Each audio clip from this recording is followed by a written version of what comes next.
Assalamualaikum warahmatullahi wabarakatuh. Baiklah, saya mahasiswa dari Prodi Pendidikan Islam Anak Usia Dini bernama Alzena Larasati Minalia, ingin mengerjakan tugas ujian tengah semester dari dosen pengampu saya, yaitu Bapak Husein SPD MPD. Saya di sini ingin sedikit menjelaskan materi tentang apa itu pengertian profesi keguruan dan sedikit menjelaskan tentang sejarah profesi keguruan yang ada di Indonesia. Saya akan menjelaskan tentang pengertian profesi keguruan, yaitu sebuah profesi yang suatu pekerjaan dengan membutuhkan spesialisasi keilmuan khusus yang harus dilatih dan didalami dalam waktu yang lama. Oleh karena itu, profesi keguruan juga termasuk di dalamnya.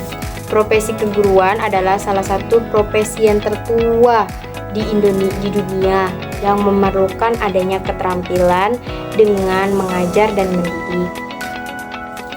Sebuah profesi juga wajib memiliki sebuah kode etik dan juga organisasi, yang mana guna kode etik itu sebagai pedoman guru dalam menjalankan tugas dan juga menjaga martabatnya. Dan gunanya organisasi itu berguna untuk mempermudah urusan sesama rekan-rekan profesinya atau rekan-rekan guru-guru yang lain dalam berinteraksi dan juga menjalin kerjasamanya agar tercapai tujuan bersama mereka, seperti contohnya itu kan rapat-rapat. Dan hal itu juga berlaku pada profesi keguruan. Guru juga dapat diartikan sebagai orang yang tugasnya terkait dengan upaya mencerdaskan kehidupan bangsa di dalam semua aspek, seperti contohnya aspek spiritual, aspek emosional, aspek intelektual, aspek fisikal maupun aspek umum, yang dimana di Indonesia itu dijalankan berdasarkan prinsip Tut Puri Handayani di dalam sistem pendidikan. Selanjutnya saya akan menjelaskan tentang apa saja sih sejarah profesi keguruan yang ada di Indonesia. Yang pertama, menurut Nasution itu pada tahun 1987, awal kemunculan sejarah profesi keguruan itu merupakan zaman Belanda, di mana zaman Belanda terdahulu itu mengetahui bahwa ada seseorang yang membutuhkan orang lain untuk dimintai pendapatnya atau dijadikan panutan terhadap orang tersebut. Lalu mereka kebanyakan itu mendatangi pertapa-pertapa untuk dijadikan mereka itu guru, dan didirikanlah sekolah rakyat atau biasa disebut SR. Yang kedua, pada masa agama Hindu yang mengenal sistem kasta, guru itu berasal dari kata Brahmana atau biasa dikenal dengan nama begawan. Oleh sebab itu, didirikanlah SMA atau sekolah khusus atau sekolah pelantikan untuk kasta-kasta Brahmana. Yang ketiga, masuknya Islam ke tanah air dengan mempengaruhi sudut pandang masyarakat yang memerlukan pedalaman ajaran agama Islam. Oleh karena itu didirikanlah sistem pesantren di dalam proses belajar. Tetapi di dalam proses belajarnya itu, pesantrennya itu mengandung corak-corak ajaran Hindu dan Buddha, atau makanya itu biasanya itu kita sebut dengan pendidikan guru agama karena bukan Islam saja. Jadi istilahnya itu mencorak Hindu dan Buddha. Yang keempat, perkembangan sekolah yang muncul di berbagai negara, termasuk Belanda. Pada akhirnya mereka menerapkan sistem sekolah.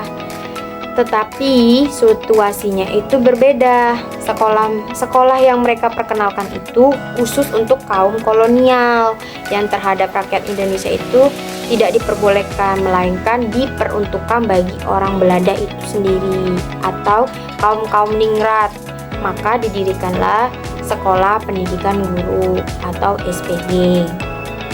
Lalu pada tahun 2005, guru menjadi profesi dengan lahirnya guru yang tercantum pada Undang-Undang Nomor 14 Tahun 2005 sebagai profesi tonggak sejarahnya profesi di Indonesia dengan minimal seorang guru itu D2 dengan gelar AMA, Ahli Muda agama.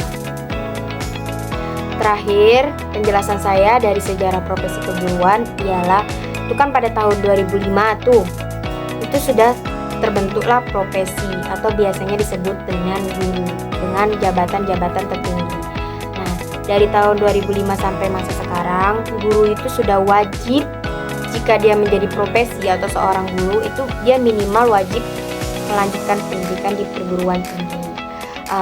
Perguruan tinggi Islam atau perguruan tinggi biasa, dan itu gelarnya itu dapat S1.